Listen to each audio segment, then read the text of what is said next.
قومی عاد کا انجام، اللہ کے عذاب کا عبرتناک واقعہ۔ اللہ تعالیٰ نے قرآن مجید میں فقہ اقوام کی حالات بیان فرمائے تاکہ امت محمودیہ ان سے سبق سیکھے اور ہدایت کی راہ پر چلے۔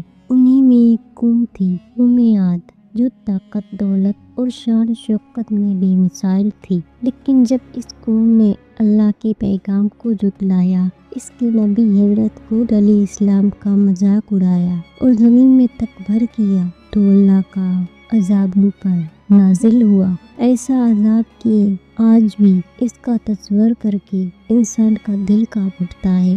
قوم عاد کی طاقت اور غرور۔ قوم عاد حضرت نوح علیہ السلام کے بعد عرب کے علاقے احقاف میں آباد ہوئے۔ یہ لوگ بہت طویل، کامل، جسمانی طور پر مضبوط اور عظیم الشان عمارتوں کے ماہر تھے۔ قرآن میں فرمایا گیا، کیا تم نے نہیں دیکھا کہ تمہارے رب نے قوم عاد کے ساتھ کیا کیا؟ وہ ارم والے جن کے جسم بڑے بڑے تھے، جن کے جیسا کبھی ملک میں پیدا ہی نہیں ہوئے۔ ان کے شہر بڑے ستنوے والے عالیشان محلات اور قلعوں سے بھرے ہوئے تھے۔ وہ کہتے تھے، ہم سے زیادہ طاقتور کون ہے؟ اللہ تعالیٰ نے فرمایا، کیا انہوں نے نہیں دیکھا کہ جس نے انہیں پیدا کیا وہ ان سے زیادہ طاقتور ہو؟ اللہ کے نبی حضرت ہود علیہ السلام۔ اللہ تعالیٰ نے ان کی ہدایت کے لیے حضرت ہود علیہ السلام کو بھیجا، جو خود اسی قوم کے فرد تھے۔ وہ دن رات اپنی قوم کو اللہ کی طرف بلاتے، توحید کا پیغام دیتے اور شریک ظلم زیادتی سے باز آنے کی تلقین کرتے۔ آپ کی پکار سادہ اور باہمی تھی، اے میری قوم، اللہ کی عبادت کرو، اس کے سوا تمہارا کوئی معبود نہیں، تم نہیں ڈرتے؟ لیکن قوم عاد نے آپ کی باتوں کا مذاق اڑایا۔ انہوں نے کہا، اے ہود، اگر تم سچا ہے تو وہ عذاب لے جو تو ہمیں ڈراتا ہے۔ حضرت ہود علیہ السلام نے بہت سمجھایا، میں تمہیں وہ پیغام بھیجتا ہوں جو میرے رب نے مجھے دیا ہے، میں تمہارا خیر خواہ ہوں، مگر وہ نہ مانے۔ اللہ نے ان کی شرکتی پر عذاب کے پہلے مرحلے میں ان کی زمین سے برکت ختم کر دی۔ کئی سال تک بارش نہیں ہوئی، کھیت سوکھ گئے، جانور مرنے لگے، بچے بھوک سے بلکنے لگے، مگر وہ پھر بھی باز نہ آئے۔ قوم نے سونا چاندی کے بت بنائے اور ان سے بارش مانگنے لگی۔ حضرت ہود علیہ السلام نے فرمایا، تمہاری بدبخشی کا سبب یہی شریک ہے، سچی توبہ کرو، اللہ سے مانگو، وہ بارش دے گا، رزق میں فراخی دے گا، لیکن وہ تکبر میں ڈھلے رہے۔ عذاب کا نزول، آندھی اور طوفان۔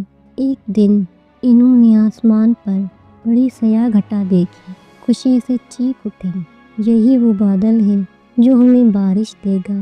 لیکن اللہ تعالیٰ نے فرمایا، نہیں، یہ وہی چیز ہے جس کی تمہیں جلدی مچا رہے تھے، ایک آندھی جس میں دردناک عذاب ہے۔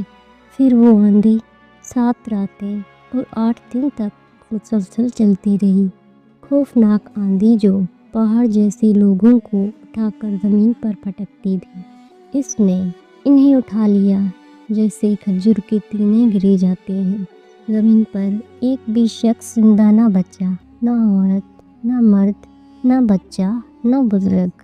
ان کی خوبصورت عمارتیں خاک میں مل گئیں، ان کے قلعے، محل، باغات سب مٹی کا ڈھیر بن گئے۔ اللہ کے نبی کی نجات۔ اللہ تعالیٰ نے حضرت ہود علیہ السلام اور ان پر ایمان لانے والوں کو اس عذاب سے بچا لیا۔ وہ سب محفوظ علاقے میں چلے گئے تھے۔ جب وہ واپس لوٹے تو اپنی قوم کے اجسام کو زمین پر بکھرا ہوا پایا، اور ہم نے انہیں بچا لیا جنہوں نے ایمان لایا اور ہمارے عذاب سے ڈرتے تھے۔ سبق اور نصیحت۔ قوم عاد کا انجام ہمیں یہ سکھاتا ہے کہ غرور اللہ کو سخت ناپسند ہے۔ طاقت، مال، دولت، کچھ بھی اللہ کے سامنے کچھ نہیں۔ جب کوئی قوم اللہ کے نبی کی نافرمانی کرے تو اللہ کا عذاب آتا ہے۔ ایمان اور تقوی ہی انسان کو اللہ کے قہر سے بچاتا ہے۔ اللہ بڑا مہربان بھی ہے اور سخت سزا دینے والا بھی۔ آخری پیغام۔ آج ہم بھی اگر اللہ کی نافرمانی میں لگے ہیں، ظلم کرتے ہیں، شرک میں مبتلا ہے، تو ہمیں اس واقعے سے عبرت حاصل کرنی چاہیے۔ یہ صرف ایک قصہ نہیں یہ ایک تنبیہ ہے، اگر ہم نے اپنے دلوں کو اللہ کی یاد سے غافل رکھا، اس کے نبی صلی اللہ علیہ وسلم کی سخت نوے کو چھوڑا اور دنیا میں غرور کیا، تو اللہ کے عذاب سے کون بچا سکتا ہے؟ آئیں اللہ سے توبہ کریں اور دعا کریں، اے اللہ ہمیں ہدایت دے، تکبر شریک کو نافرمانی سے بچا اور ہمیں ان لوگوں میں شامل کر جو تیرے قریب ہو، آمین۔